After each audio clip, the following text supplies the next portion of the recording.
What's up everyone? So I'm back at Dave Edwards Toyota with the Land Cruisers. Hopefully you saw the quick walk around and review video I did of all three, and I said in that video that I was going to go into further detail of just one. So today we're going to take a more in-depth view of this fully restored 1975 Toyota FJ40 Land Cruiser. And if you guys enjoy this video, give it the thumbs up, be sure to click on the subscribe button down below, like our Facebook page, and follow us on Instagram.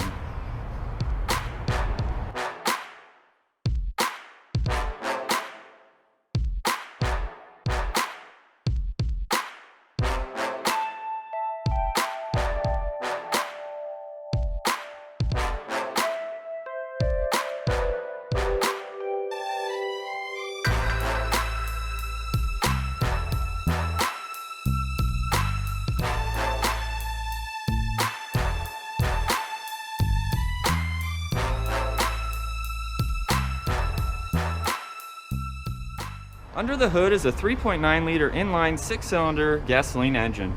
And this engine is original from 1975 with the exception of the battery, and this truck is paired to the 4-speed manual transmission.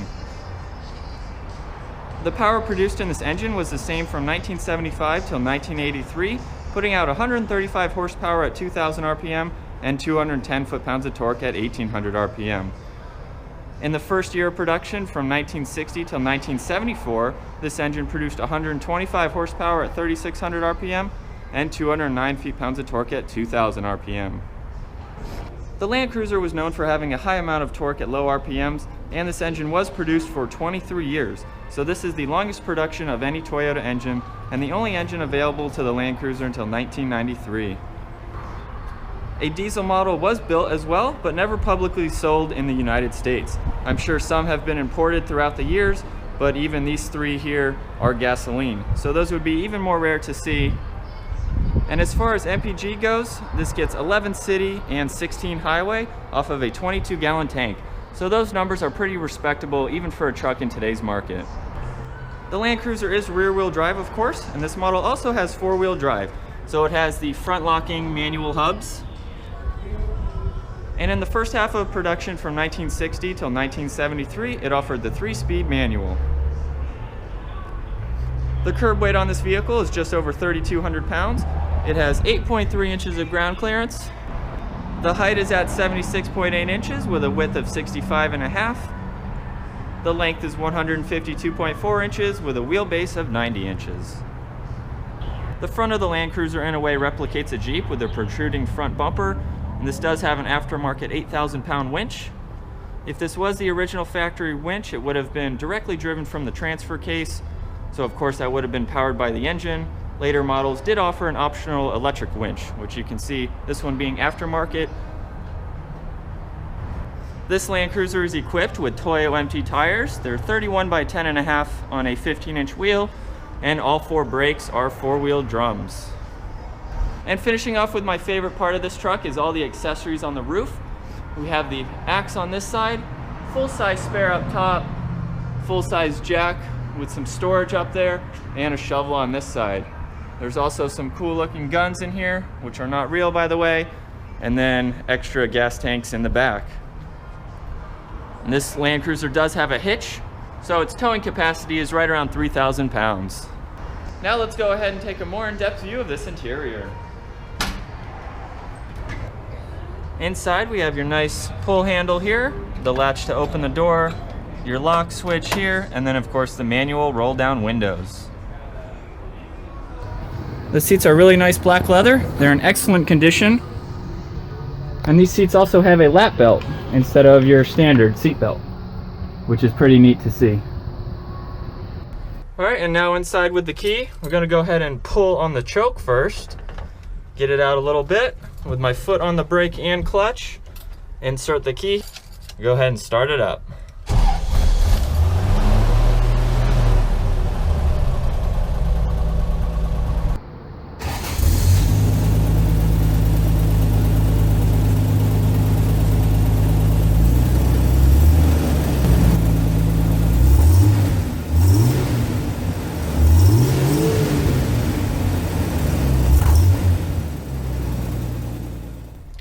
Here's the gauge cluster. You have your oil and fuel on the bottom left there, temperature on the right, and of course your speedometer in the center.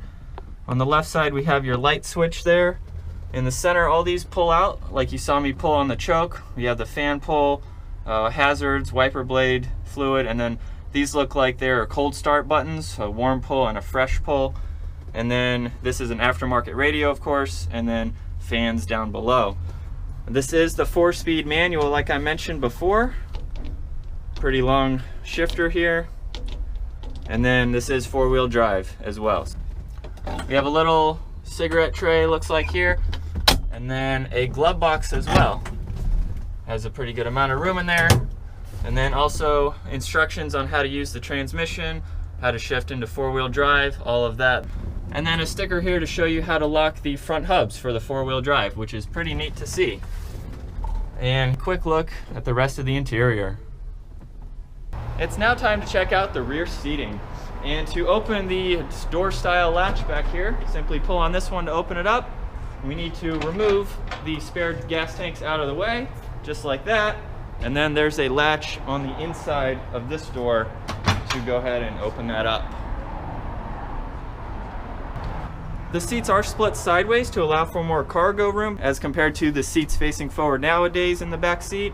They both fold up, so you have plenty of extra cargo room.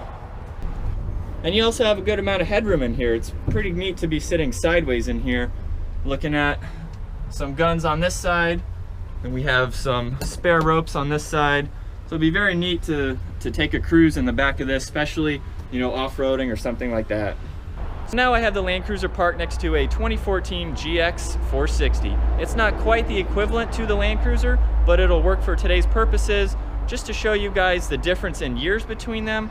It's also great to see a lot of the same aspects from the 75 in a 2014 like this. For example, both are 4-wheel drive, and the 4-wheel drive lever is in the same spot. Of course, it's going to be more modern in the GX compared to the Land Cruiser, but it's very cool to see that heritage grow to a modern day vehicle and have very similar aspects.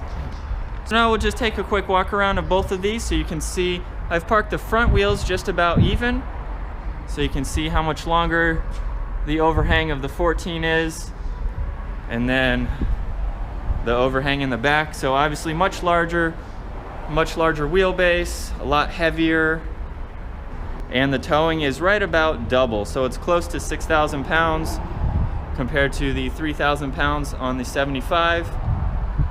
So that's my walk around and review. I hope you guys enjoyed that video of an awesome truck, tons of history with Toyota, and how far they have come in production with the vehicles nowadays. Thanks for watching. Don't forget to click on the subscribe button down below, like our Facebook page, and follow us on Instagram. I'll see you guys next video.